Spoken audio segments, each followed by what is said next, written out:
Hey, what's up, YouTube? So today, guess what? I have baby Caleb with me today. Say hi. He's looking at the ring light, y'all. Say hi. There you go. Well, today I brought him with us today because he is 6 months today. Ain't that right?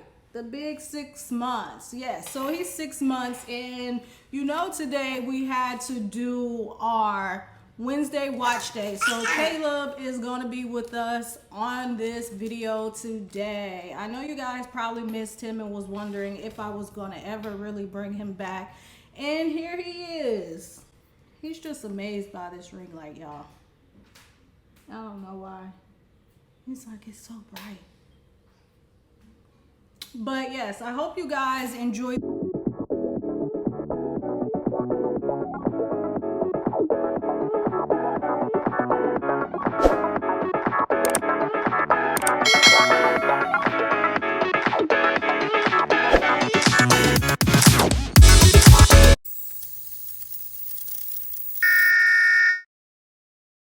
Ventured out to do a bit of late night shopping. I'm a 31-year-old stay-at-home mother of 2 young children, so once my husband gets home from work, I like to take some time for myself to go shopping, take a drive, or run errands, and do that kid-free. As you should. It was around 8:30 p.m. when I arrived at the Target that I frequent. Now, I'm by no means a paranoid or anxious individual, but I've taken several courses in human trafficking, and I've done plenty of research on my own learning to identify the red flags, as well as what precautions to always take whenever I'm out in public alone, and especially at night. I carry several self-defense items on my person at all times just in case. I parked directly in front of the store next to a cart caddy and took a mental note of the vehicles that parked nearby again, just as precautions. I was taught at a really early age to always be observant of your surroundings, and being a control freak just naturally makes you that way. Nothing really seemed out of the ordinary that night, and the parking lot was actually quite empty, and most likely because it was a weekday. As I entered the store, I just began browsing like usual, following the natural flow of the store departments and following the main aisle around. I had only been browsing for maybe about 10 to 15 minutes when I noticed a young gentleman, mid-20s I think. He was tall and skinny and dressed in a dirty gray two-piece sweatsuit and dark brown boots. He looked over at me, which I smiled and said hello, but his facial expression was completely blank. He looked like he may have been high on something by the look in his eyes, but he didn't really seem to care for my gesture, and he just quickly moved on. At first glance, there was really nothing in particular that alarmed me about him, except that I took notice at the fact that he was just wandering down the main aisle with no cart or basket. His hands were in his pockets, and he didn't seem to be with anyone. I just continued shopping with no second thoughts and made my way to the next department. It looked like he got stuff stuffed in his pants. Several minutes had passed at that point, and that's when I noticed a second young gentleman wearing the same exact gray sweatsuit, a similar pair of work boots, and again, no cart, no basket. He as well glanced right at me, then quickly darted his eyes right away when he realized I was looking directly at him. I started to become a bit more alerted at this point, but still remained composed and continued on browsing. Another 15 minutes or so had passed, and that's when a third older man had caught my attention. And you guessed it, same gray sweatsuit and work boots with no cart, no basket, and his hands right in his pockets. Oh, they I got assumed to that they rob were the in some joint. sort of work uniform, maybe construction workers. But why weren't they walking around together? And why didn't they have any items to purchase? At this point, it was really difficult to focus on browsing. I just had a really bad feeling about these 3 men, and it became clear to me that something was definitely a bit off. Over the next 20 minutes or so, I felt as if I was being monitored by the 3 of the men, as if they were all communicating my whereabouts as I continued to make my way through the store. Because each department I entered, it didn't take long for me to notice one of the 3 men pass by whatever side of aisle I happened to be in, then making their presence known to me. I stayed completely vigilant while trying not to panic or allow my suspicions to overwhelm me. Something about their presence felt very heavy and dark, so I decided to test their intentions, just to prove to myself that I wasn't overthinking the situation and that the bad gut feeling was definitely valid. I began picking random aisles and traveling back and forth between the departments in a very unorganized and random fashion, just to see if the men would continue to pass by me as frequently as they had been before. With every aisle I popped into, it was just a few minutes later that one of them would make an appearance, staring me down as they passed by. It honestly felt like I was being surrounded like a wild animal. Where's the employees? The scariest part of all of this is they were no longer trying to be conspicuous. Everything instinctual was just screaming at me to get the hell out of there. I started to grip my cart so tightly, and I figured if they got too close, I could just use the cart to try and push them away, or at the very least create some distance between us. By this point, I had been shopping for about an hour altogether, maybe a bit over, and I was ready to purchase my items, but I honestly felt too uncomfortable to continue browsing even if I wanted to.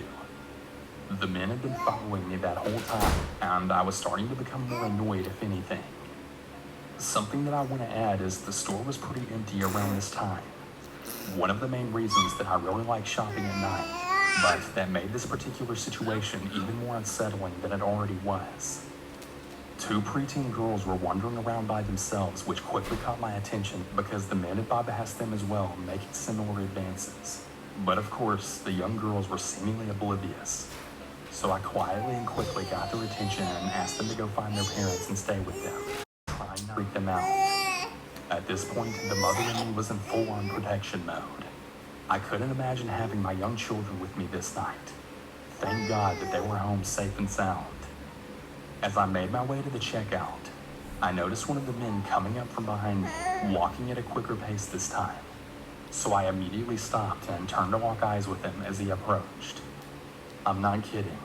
I will never forget the darkness that I saw in his eyes. An eerie smirk formed in his face as he nudged my shoulder, just continuing to steer me down while walking backwards, all while holding on to his sinister gaze as he exited out of the store. I had lost sight of the other two men, and I hated the uncertainty of it all. He made his message clear to me in that very moment. My stomach dropped and my entire body began to shake. It was a feeling that I hadn't felt since I was a little kid getting lost in the supermarket. A feeling of desperation. I quickly walked to the checkout and discreetly asked the cashier if I could speak to a manager, and told them what had transpired over the last hour, and politely asking for a male employee to walk me to my car and for them to alert a member of their security. When I had finally told the manager everything that happened, her face had sunk as if she had already known about these men, and once I described them, she then confirmed that she knew exactly who I was talking about. She expressed to me that several of the female employees had found the men unsettling in the past. Then she reassured me that someone would definitely escort me to my car. She made a report about the incident and said she would alert the authorities. I was still shaking, but felt pretty relieved that she believed me and also showing concern for the other young female patrons in the store. She took my information, then a young male employee walked me out to my car. What I saw as I exited the store made me so sick to my stomach, solidifying all of my suspicions. A white windowless van was parked in the lot directly behind my car. One of the men was seated in the driver's seat, and the other two were leaning against the side of it facing my car, then attempting to hide out of view. I mean, how cliche and obvious can you be? Your license plate might as well read Lady Snatchers at that point. Whatever their intent, it didn't seem pure. I had pointed them out to the male employee and then said, "There they are, that's them," which then prompted all of the men to scurry into the van and then speed out of the parking lot without any hesitation. I truly have no idea what would have happened to me if I walked out to my car alone, and I'm so freaking grateful that I made it home safe and sound and lived to tell my story. Over that following, several abduction attempts in the shopping center parallel to that target, and I'm almost certain that it was the exact same individuals. Human trafficking is very, very real. It's a very serious thing, and it can happen to anyone. You really have to watch your surroundings. So listen, guys. The moral of this story and life lessons to take on is make sure when you... Caleb, let me tell them. You just so in love with that ring light. So, when you guys, if you do go out